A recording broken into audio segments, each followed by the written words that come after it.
Hello everyone, this is Bhaskar Sinha और आप हो लर्निंग गंज में। मैं आपको एक बात बता दूं कि ये वीडियो काफ़ी पावरफुल होने वाला है। पावरफुल का मतलब यहाँ पे छोटे छोटे आपको नोट्स मिलेंगे, यानी मैंने हर एक चीज़ को लिख दिया है, वो एकदम एग्जाम के लिए सबसे इंपॉर्टेंट है। तो आगे बढ़ते हैं दोस्तों।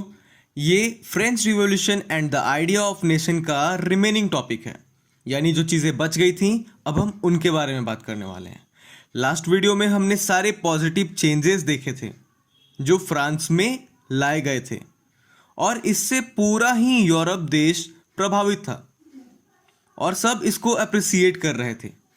इसके अच्छे रिस्पांस को देखते हुए रिवॉल्यूशनरीज ने पूरे यूरोप को मोनार्की से नेशन स्टेट में बनाने का फैसला लिया और पूरे यूरोप को लिबरेट करने का भी मिशन स्टार्ट किया। इसका मतलब अब पीपल्स लॉ यानी कि डेमोक्रेसी आने वाली थी, जिससे यूरोप डेस्पोटिज्म के रूल से फ्री हो जाए। ठीक है, तो धीरे धीरे पूरे यूरोप में ये न्यूज़ फैल गई और यूरोप के एजुकेटेड स्टूडेंट्स और मिडिल क्लास के लोगों ने मिलकर जैकोबिन क्लब्स बनाए, जहां वो सब मिलकर डेवलपमेंट, राइट्स, डेमोक्रेसी, पॉलिटिक्स, सब चीज़ों की बातें डिस्कस करते थे। कुछ एक्टिविटीज एंड कैंपेन्स करते थे to show their support regarding the changes they saw in Europe. मतलब जो उन्होंने देखा चेंजेस को यूरोप में होते हुए, उसको वो लोग सपोर्ट कर रहे थे, क्योंकि राजा के शासन को हटा के अब लोगों का शासन आया, यानी कि लोगों के मन से भी तो कुछ हो। ये चीजें आई। Meanwhile French armies were move toward Holland, Belgium, Switzerland etc, जिससे वो सब इसका प्रचार यानी कि पब्लिसिटी कर सकें। धीरे धीरे सारे देश आर्मी जनरल नेपोलियन के अंडर आते गए। आपको पता है नेपोलियन कौन है। शुक्रवार को या सैटरडे को मैं नेपोलियन के बारे में जरूर बताऊंगा, एक वीडियो लाऊंगा नेपोलियन की छोटी सी।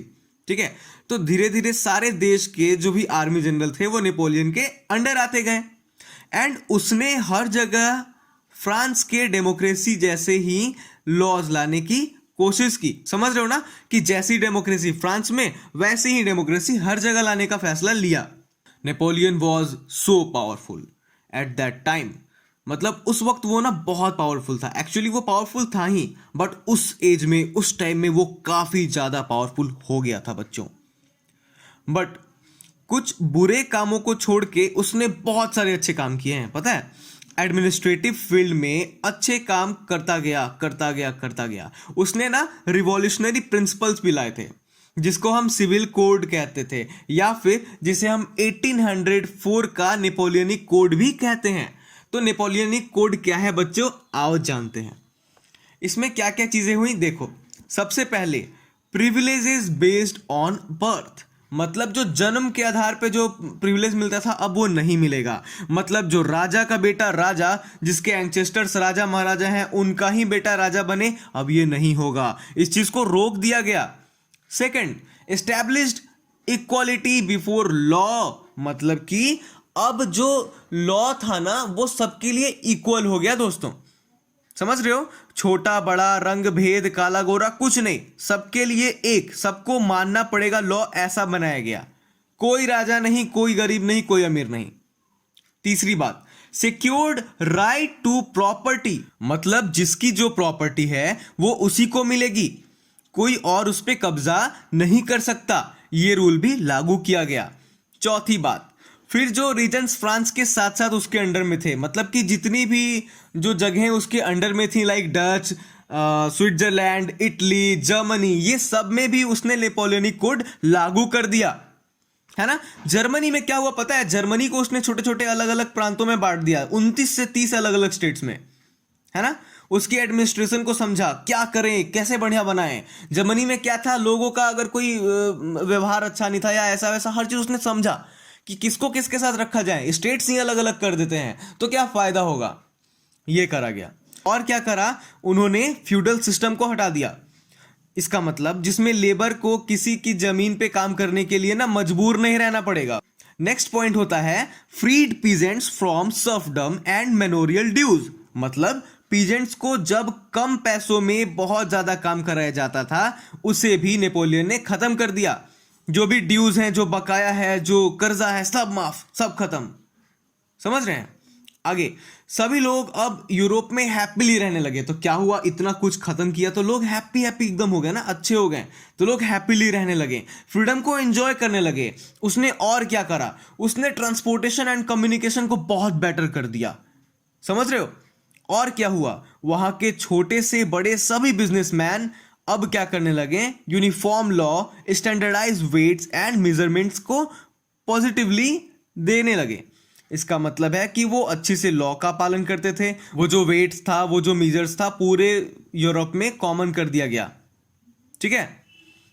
But as it is said that अच्छाई के साथ साथ बुराई भी आती है। तो इतना कुछ अच्छा तो हुआ, मगर और क्या हुआ, कुछ जगहों पे, कुछ रीजन्स में रिवॉल्यूशनरीज का दिल खोल के वेलकम किया गया, दिल खोल के स्वागत किया गया दोस्तों। बट कुछ रीजन्स में रिवॉल्यूशनरीज ने अपना राज समझना शुरू कर दिया। इसका मतलब वो कुछ रीजन्स को अपना राज समझने लगे कि यहां पे तो मैं रहूंगा, यहां पे मैं टैक्स करूंगा, बढ़ाऊंगा टैक्स बहुत सारे। तो क्या होता है देखो, they imposed heavy taxes on goods and services. Media पे सेंसरशिप लगा दिया गया कि जो वो बोलेंगे वही छापा जाएगा, है ना? और प्रिंट वही होगा, तो सोचो कितना नुकसान होगा, जो रियल न्यूज है वो आ नहीं पाएगा। और जो अच्छा नहीं लगता था उसे ये लोग साफ साफ डिसअप्रूव कर देते थे। फोर्स्ड कॉन्स्क्रिप्शन इन आर्मी, इसका मतलब उनने एक रूल बनाया कि सभी लोग आर्मी में भर्ती होंगे, चाहे वो चाहते हैं कि जाओ या नहीं चाहते हैं जाओ, जबरदस्ती जाना ही होगा। इसको जबरदस्ती ही बोलते हैं, है ना? तो ये रहा आपका टॉपिक जो आज का, और ये खत्म हो गया आपका पहला टॉपिक आपके फर्स्ट चैप्टर का, है ना? और आगे के टॉपिक के लिए आप प्लीज बने रहें लर्निंग के साथ। और हम लोग अब 500 की एक अच्छी खासी फैमिली हो गए हैं। तो इसके लिए अब मैं चाहता हूं कि मेरी जितनी भी फैमिली है, आप सब अब और लोगों को शेयर करें इस वीडियो को। अगर अच्छा लगता है तो इसको जरूर दूसरों को बताएं कि क्या क्या क्वालिटीज़ हैं, क्या अच्छा है, और प्लीज़ मेरा साथ दें। Thank you so much.